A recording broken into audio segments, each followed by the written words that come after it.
Before we start, drop a comment telling me where in the world you're watching from. And if you haven't already, make sure to subscribe, like and share so more people can enjoy stories like this. Now let's dive right in. Rainwater pooled in the cracks of the cracked pavement, reflecting the blurry streetlights above like fractured stars in a broken sky. Amara pulled her threadbare hoodie tighter around herself and tucked her knees in, trying to make her body smaller against the freezing city wind. Her cardboard shelter had collapsed again, soaked through from the storm that had rolled in without mercy.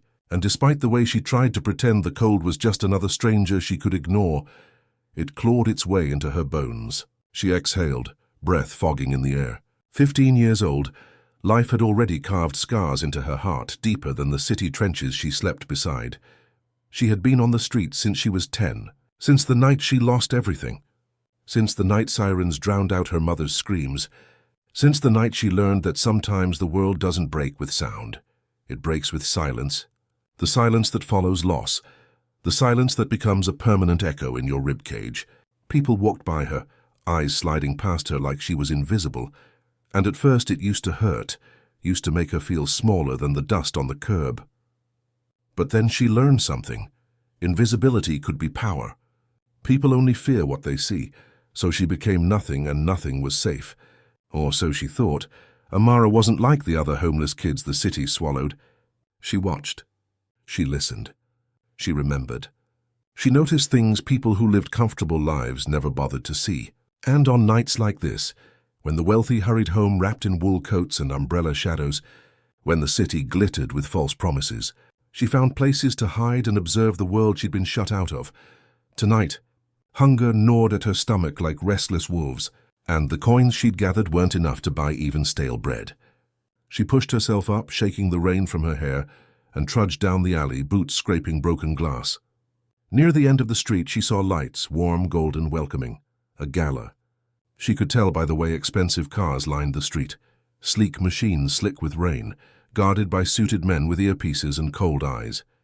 A charity event, most likely. Rich people love pretending to care. Amara's eyes narrowed. Charity always looked different when you were the one who needed it. She hovered behind a dumpster, watching elegant dresses swirl like colored mist beneath the white stone archway of Hamilton Towers, the tallest, most luxurious building in the city. The building belonged to Victor Sterling, billionaire tech mogul, philanthropist, the kind of man newspapers worshipped and politicians courted. To the public, he was a saint. But the streets whispered truths newspapers never printed. Rumors of people who crossed him disappearing. Whispers that his donations always came with hidden chains. Secrets traded in the alleys she called home. Secrets she never had reason to care about. Until tonight, a black sedan pulled up, darker than the wet asphalt beneath it. Bodyguards tensed. A driver rushed out to open the door, and Amara caught her breath as a tall man stepped out. Umbrella lifted above him before a single raindrop could touch his suit. Victor Sterling. She knew his face from the billboards, the news screens outside electronics stores, the charity pamphlets left in trash cans. But seeing him in person was different. His smile looked carved, not warm. His eyes scanned like lasers, cold, calculating. Humanity didn't live in eyes like that. Power did.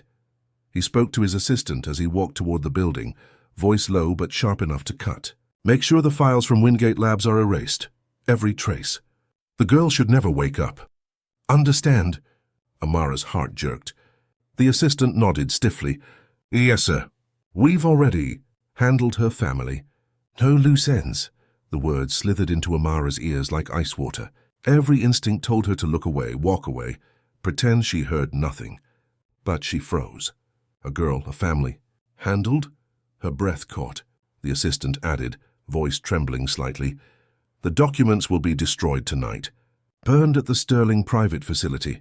Victor smiled again, a thin, cruel curve. Good. We cannot afford exposure. If anyone sees what we experimented with... His voice dipped into something darker. Human trials were never supposed to get out. Human trials. A girl in danger. A family silenced. Her pulse hammered against her ribs, panic cutting through her like lightning. This was bigger than street trouble. Bigger than thieves, bigger than gangs.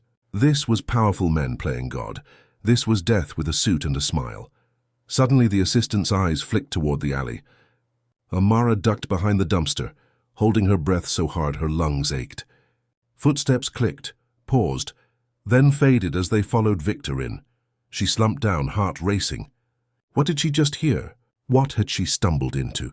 She should forget it, pretend she knew nothing. She'd been invisible for so long. But something ugly coiled in her stomach, the memory of sirens, her mother's last look, the helplessness that had drowned her life. Someone somewhere was suffering, and she knew that pain too well to walk away. Her mind warred with itself. Survive or act, live unseen or risk everything. A sudden clatter startled her. Two waiters carrying trash bags rushed through the back exit, mumbling about how wasteful rich people were. Amara darted behind them and slipped inside before the heavy metal door closed. Warmth washed over her instantly. Heat, music, laughter. The smell of roasted meat and chocolate and champagne filled her senses until it almost hurt. She stayed to the shadows, sneaking along the wall, shoes silent on marble. Guests laughed under chandeliers dripping crystals like frozen stars. They had no idea what horror their host just spoke of. Or worse, maybe they did and didn't care. A group of businessmen huddled near the edge of the ballroom. Amara recognized one face from newspapers, Senator Collins. Her skin crawled. She moved closer, keeping her hood low. "Sterling's research is nearly ready," Collins whispered. "Imagine a world where memory can be erased or altered. Compliance, loyalty, obedience. Society could finally be controlled the right way." "And the volunteers?" another asked. Collins smirked. "Volunteers, please. No one will miss street kids." Amara's bones turned to ice. Street kids, people like her. Memories erased. Families silenced. Was that what happened to the girl they mentioned? Was that girl someone like her? Someone no one would look for? Fear clawed her insides, but underneath it, something hot burned, rage. The kind that grows from years of hunger, neglect, and watching the world treat you like trash. She needed proof. To expose this, but how? Her stomach knotted as she spotted a secure door guarded by sleek black metal and a keypad glowing faint green. The hallway beyond led deeper into restricted areas of the tower. Somewhere inside, files existed. Evidence existed, if she could find them. A waiter passed, pushing a cart. Without thinking, she slipped behind it, hiding as he moved through the guarded corridor. When the guard's eyes drifted to flirt with a passing socialite, Amara slid through the door behind the cart before it shut. Heart pounding. The hallway beyond was quiet, sterile, lined with security cameras. She ducked her head, kept walking, footsteps muffled on thick carpet. She needed a distraction, and fate answered when an alarm beeped somewhere down the hall, and security rushed past her, muttering about a kitchen fire alarm malfunction. She slipped into a nearby office and closed the door silently behind her. Inside, a sleek desk glowed with computer screens. Her eyes scanned and widened. Confidential files, coded folders, medical charts. A photo file was open. A little girl, maybe 8, bruised, eyes empty, hospital band on her wrist. Subject 14, cognitive alteration. Trial beneath it. Missing child alert. Case closed. They erased her life. They erased her. Amara's fingers trembled. There were dozens of files. Dozens of kids. Dozens of families silenced. Her stomach twisted as she scrolled. Images, reports, names turned into numbers. She swallowed hard as bile rose in her throat. The world outside celebrated Sterling like a god, while he played judge, jury, executioner. A sudden soft click echoed behind her. The office door easing open, she spun. A man in a suit stood there. His lifeless eyes scanned her, then landed on the screen. Rage twisted his face. "You shouldn't be here," Amara bolted. She shoved past him, heart exploding, sprinting down the hallway. Footsteps thundered after her. Shouts. She hit the emergency stairwell and flew down steps, slipping, catching herself, lungs burning. She burst through a side exit into the alley behind the tower and skidded on wet concrete. Catching her balance just as security poured outside, she ran, not away from danger, toward survival, toward something she didn't yet understand, but felt deep in her bones she was now a target. She had heard too much, seen too much, and Victor Sterling didn't leave loose ends. The storm swallowed her as she disappeared into the night, but she knew one thing for certain. She wasn't invisible anymore, she was hunted, and for the first time in her life, the world didn't feel indifferent, it felt deadly. The city didn't sleep, but it also didn't save anyone. When Amara stumbled into the maze of alleys behind Hamilton Towers, she didn't feel like she was running from men. She felt like she was running from the night itself. The streets were slick, neon lights smearing against puddles as she splashed through them, breath sharp, body shaking. She turned a corner, then another, pressing her back against a brick wall when she finally stopped hearing footsteps behind her. Her heartbeat didn't slow. It roared in her ears like a drum of war. Rain still poured, plastering her curls to her face, soaking through clothes already worn too thin. She had been hunted before, by hunger, by cold, by men on the streets who thought a lonely girl was prey. But this was different. These weren't desperate men. They were powerful, connected, invisible in the way wealthy men are invisible, because they own the shadows. Thunder rumbled overhead as she slid down the wall, knees collapsing. The image of the girl in the file haunted her. The lifeless eyes, the wristband. Missing child alert, the case closed, as if she never existed. And those folders, so many kids, kids like her, kids who vanished. Kids no one protected. Kids who didn't matter to the world unless someone rich decided they did. Her hands trembled violently. She clenched them into fists to stop it, but her whole body was shaking from adrenaline and cold and something deeper. Fury. For years she thought the system didn't care. But this, the system didn't just ignore them. It fed on them, used them, erased them. She pulled herself together, or tried to. She needed shelter, somewhere to think, somewhere they couldn't find her. The rain hit harder, wind whipping trash through the alley. She forced herself to move, pushing away from the wall and making her way deeper, into the dark side of the city, where cops rarely patrolled and danger came with sharp edges and quiet footsteps. Her spot under the bridge had always been safe enough, but she didn't go there tonight. They would look for her. They'd check shelters, bridges, alley camps. Right now being predictable meant being dead. Instead, she cut through back streets until she reached the old abandoned warehouse near the river, a skeleton of steel beams and broken windows where she'd sometimes sleep when she needed to disappear. No one went inside unless they had nowhere else.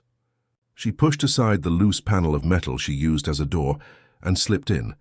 Crouching as she entered, the sound of rain faded slightly, replaced by the steady drip from holes in the roof echoing throughout the cavernous space. Rats scurried. The air smelled like rust and mildew and lonely nights. She sat near her makeshift corner, cardboard and old blankets, stolen newspaper wads stuffed in cracks to block wind. Familiar, ugly, home. Her fingers brushed her pocket and she froze, the flash drive. She hadn't realized she still had it. When she'd been in the office at Sterling's Tower, she got lucky. The assistant had left a drive plugged in. She didn't know why she grabbed it. Instinct, maybe. But now that tiny plastic stick felt heavier than iron. It might be proof. Evidence. Or it might be her death sentence. Her stomach twisted again. They wouldn't let her live knowing what she saw. She had to think.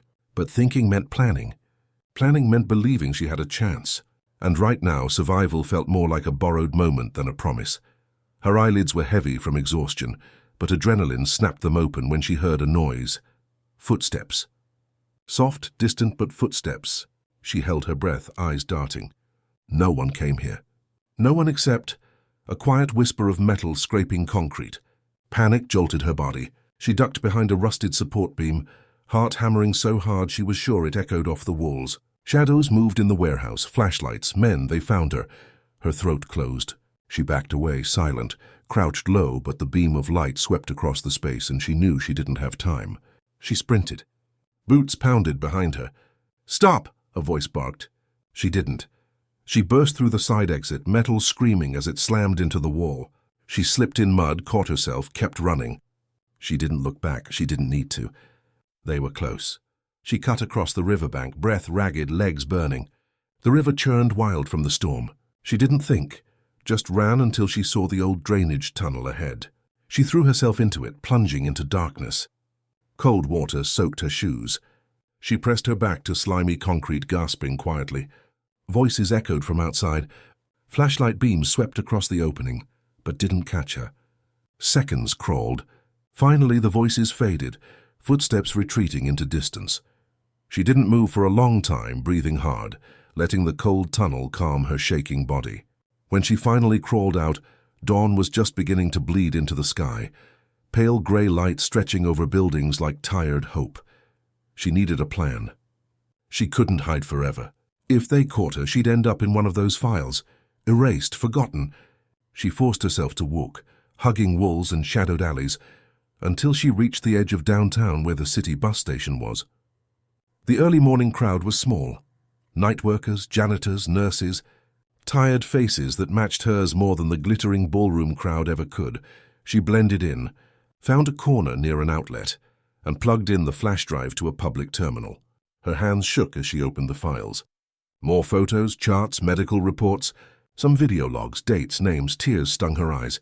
Every document felt like a weight crushing her chest. Then she found an encrypted folder labeled Project Oracle, Restricted. A password prompt blinked. She didn't know it, but she saw a saved hint file in the drive. Gatekeeper. It felt familiar. Too familiar. Sterling's private lab. Wingate Labs. Her pulse spiked. She typed Wingate access granted. The folder opened to a recording. Amara clicked play. Sterling appeared on screen, speaking into a camera. Memory control is the key to human obedience. Testing begins tomorrow. The girl will not survive, but what we learn from her will change nations. She gagged. She wanted to scream. Instead, she yanked the drive out and stuffed it back in her pocket, breathing too fast. She needed help, real help. Someone who wouldn't ignore her because she smelled like rain and street grit. Someone powerful enough to protect her. She didn't know anyone like that, except maybe one place, a community legal center downtown she once overheard volunteers talking about at a shelter. They helped street kids sometimes. They fought powerful people sometimes. It was a long shot. But long shots were all she ever had. She walked there, half from hope, half from desperation, weaving through morning traffic until she saw the small brick building wedged between shops. A faded sign read Community Justice Network. She pushed the door open. Warm air, coffee smell, people talking. A woman at the desk glanced at her, eyes soft and kind. "Sweetheart, are you okay?" Amara's throat burned. Words stumbled out. I need help. It's life or death." She hesitated. "Not just mine." The woman's gentle expression sharpened instantly. "Come with me."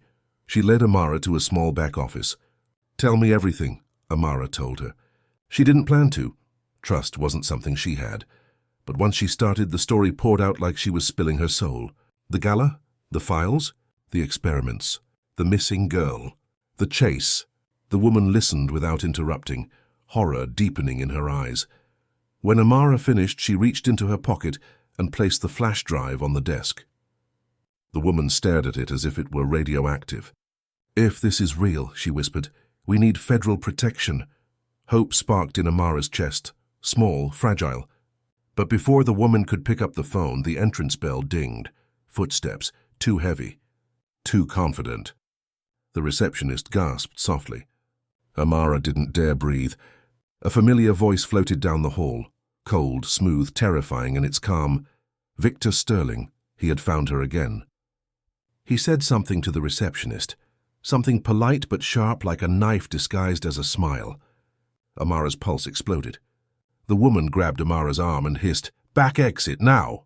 They moved quickly, silent panic propelling them. But as they reached the storage door, a shadow blocked it.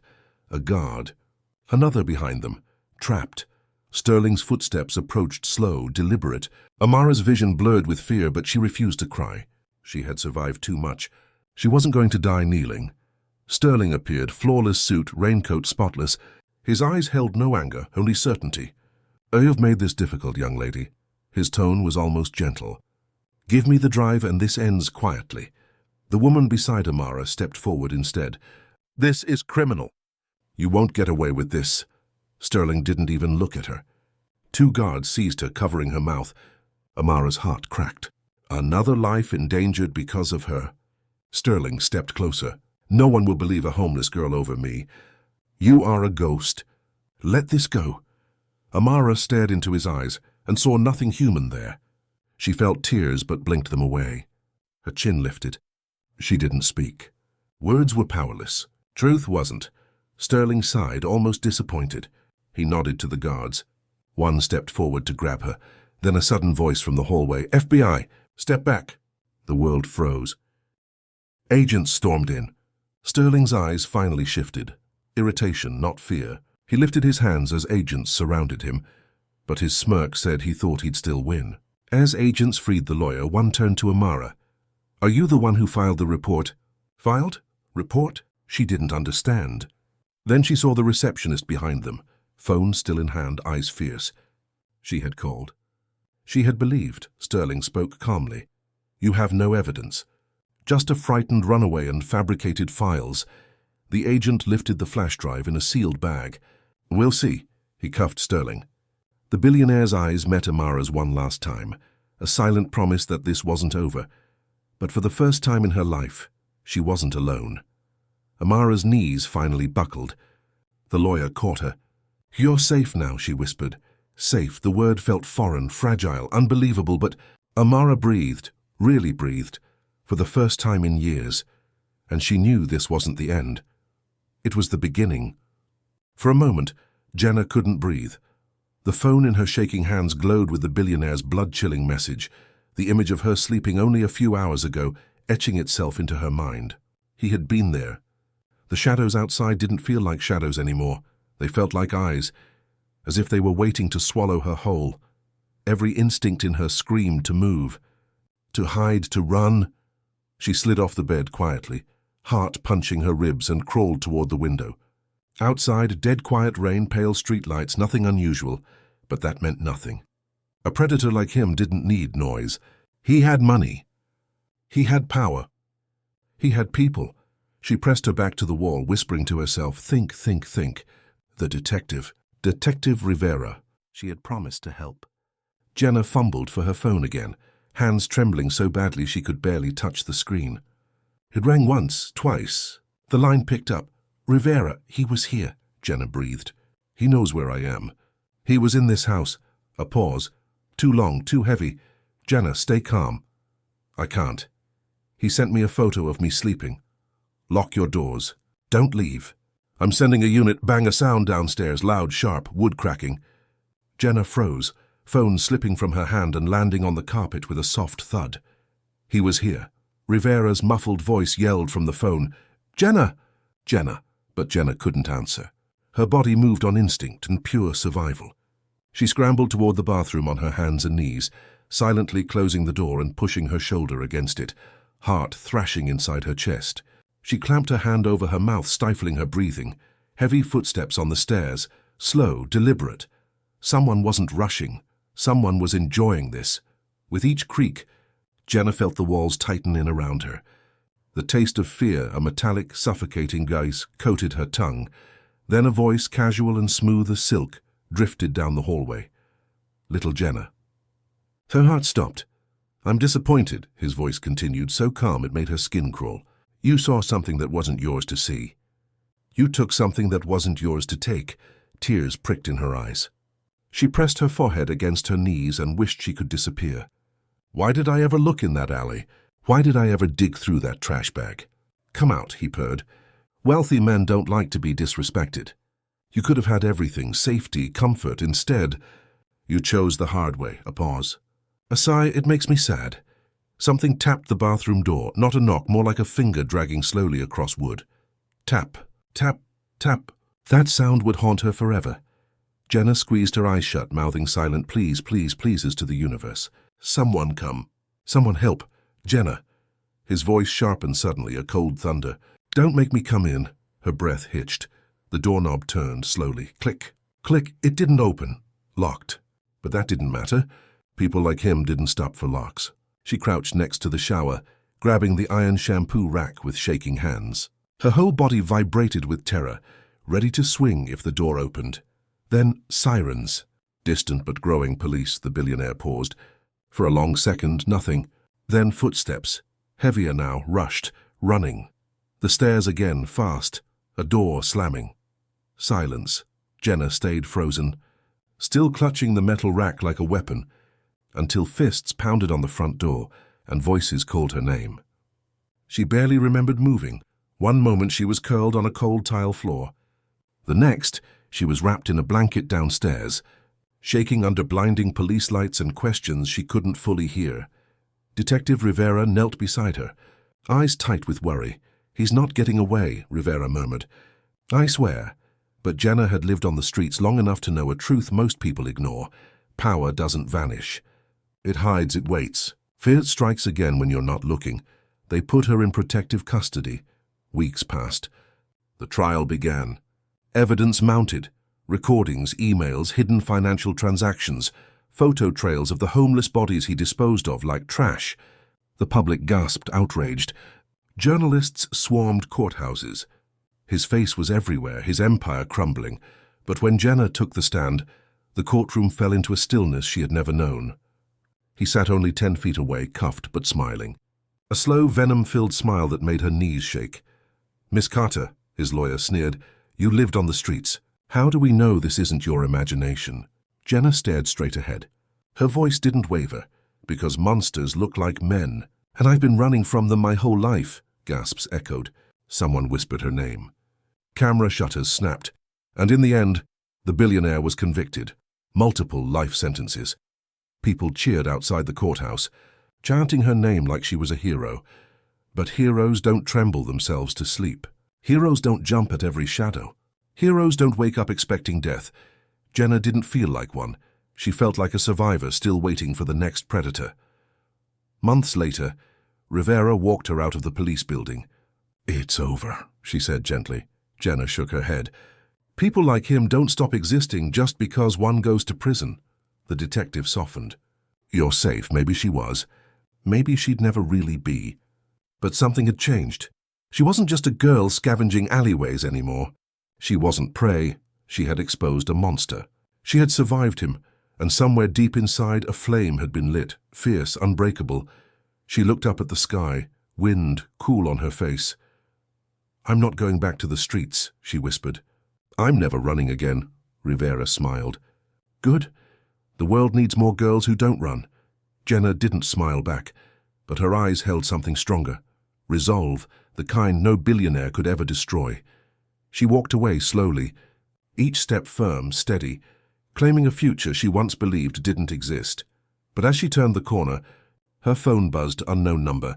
"This isn't over." Her blood froze, but this time she didn't panic. Instead, she typed back, "I'm not afraid of you anymore." She hit send, lifted her chin and kept walking, because sometimes the most dangerous thing a girl can become is unbreakable.